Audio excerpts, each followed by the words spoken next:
You know, sometimes I get products, right? And I use them all the time. And my plan is to make a video, and then life happens, and I forget.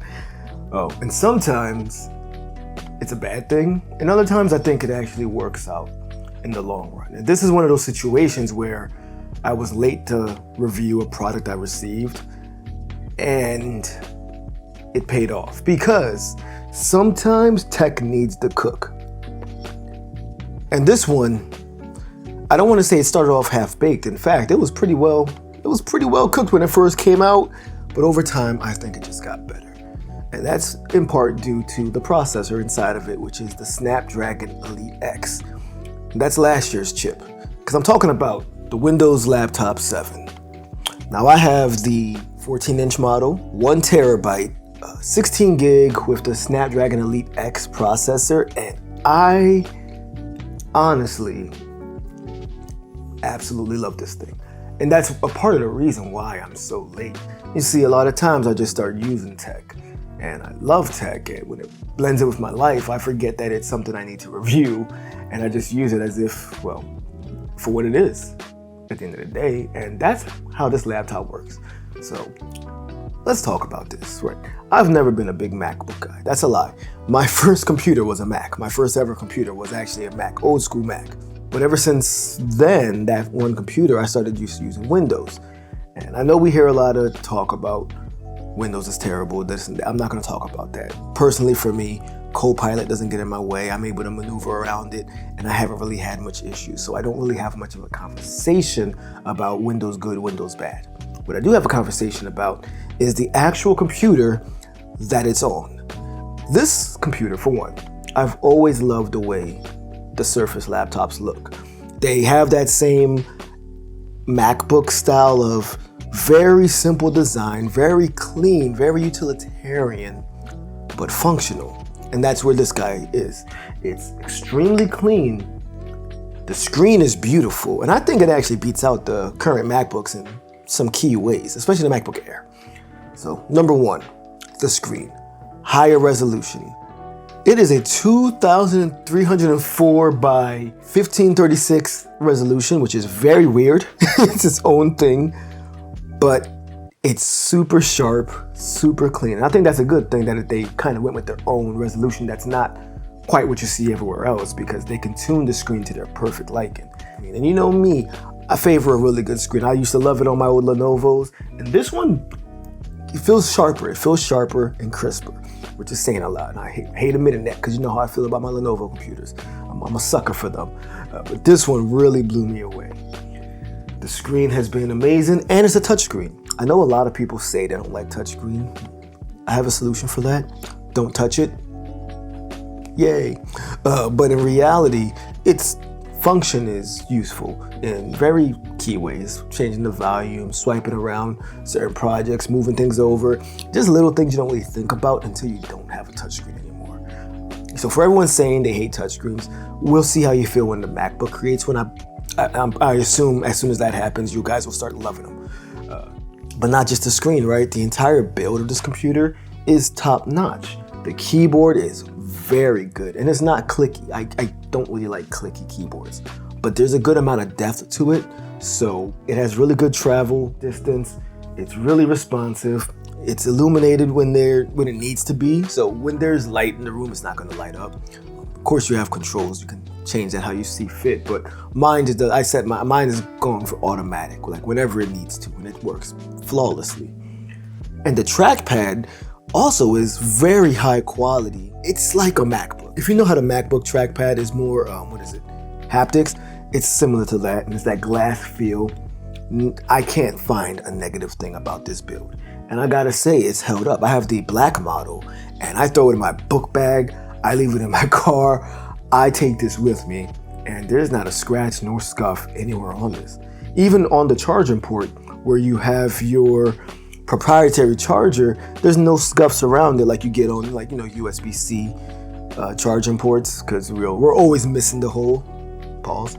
What I also love about this guy is it being an ARM-based computer is the efficiency, the power, the speed, and it just works the way we expect a computer to work, I don't really hear the fan kick on too often.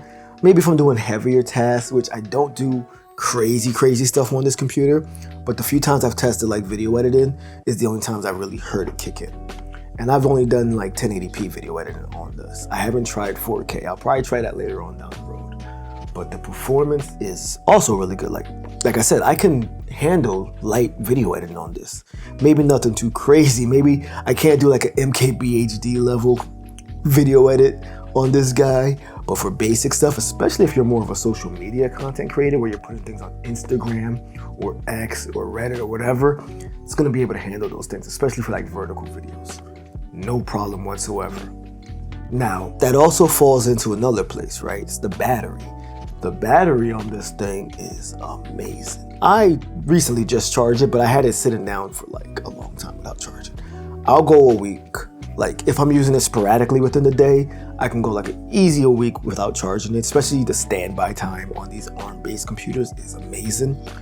But daily usage, I say, I haven't really clocked it, but I'll go all day and end the day with a little bit of juice still left if I'm using it heavily. So battery life is not a concern. This is like MacBook level stuff. This is the closest thing to a MacBook I think you can get on a Windows when it comes to the build, the power, the efficiency. It doesn't really heat up. Like I said, that fan doesn't like to kick in. It's what a computer should be. I can't wait for everything to really just move to be ARM-based and get rid of x86, because we're seeing that old architecture just is not enough. It's not efficient enough. It's not powerful enough, and it requires too much. And this thing requires very little. Multitasking is amazing on it. I've played like a small bit of like Overwatch, and it wasn't the best, but it was doable. That's what I'm saying. You can do more with this computer than you think. And the I/O isn't bad neither. So still not as much as I would like, but I'm a weirdo. If it was up to me, every computer would have like 13 USB-C ports. So don't listen to me. But you have one USB-A, two USB-C, and then you have your charging port there. Now, the only problem is there's no micro SD or SD card slot, which I think almost every computer should have. But then again, I'm biased. I am a content creator, so that's where my mind goes. But you can easily find a hub for the Surface. It's going to be no problem to find one that's made specifically for this. But the build, the quality, I love this thing. This is the color I want. This is the size I love. Everything about this laptop really works out for me. The only downside is not everything in the Windows world is compatible with ARM. That's the main downside. Not everything is fully optimized. Not everything is bug-free. Now, that's where me taking too long to get to this point of the review is actually a good thing, because at first I ran into a bit more issues. And now those issues are long gone. Like a lot of programs that may have been a little buggy have worked better. Like at one point, my DaVinci Resolve was a little weird on my laptop, and now it just works like normal. The developers have to fix things up, and that's what's been happening.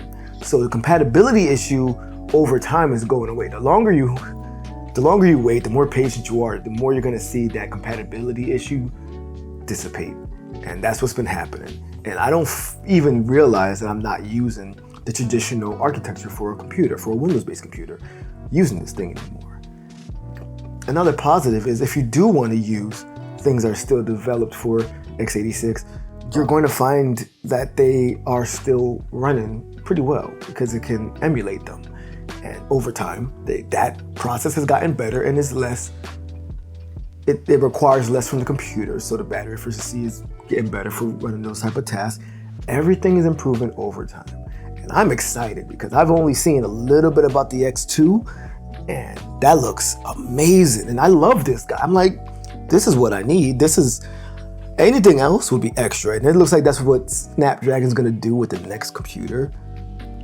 And I cannot wait. Hopefully, I can get my hands on the new Snapdragon X2 based laptop.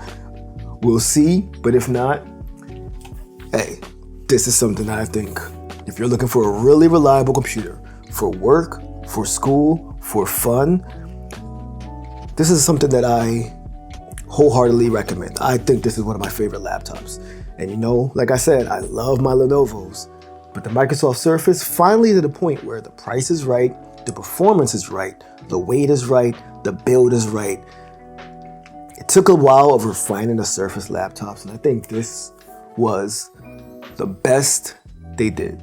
I don't know why more content creators like show this guy love.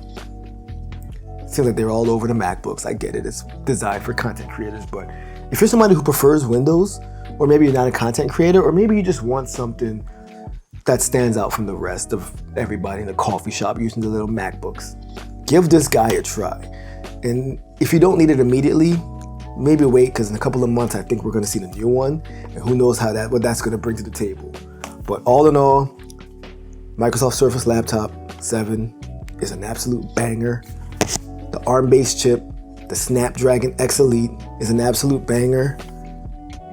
It just took me a while to make this video because I was having too much fun with it. That got in the way. Peace.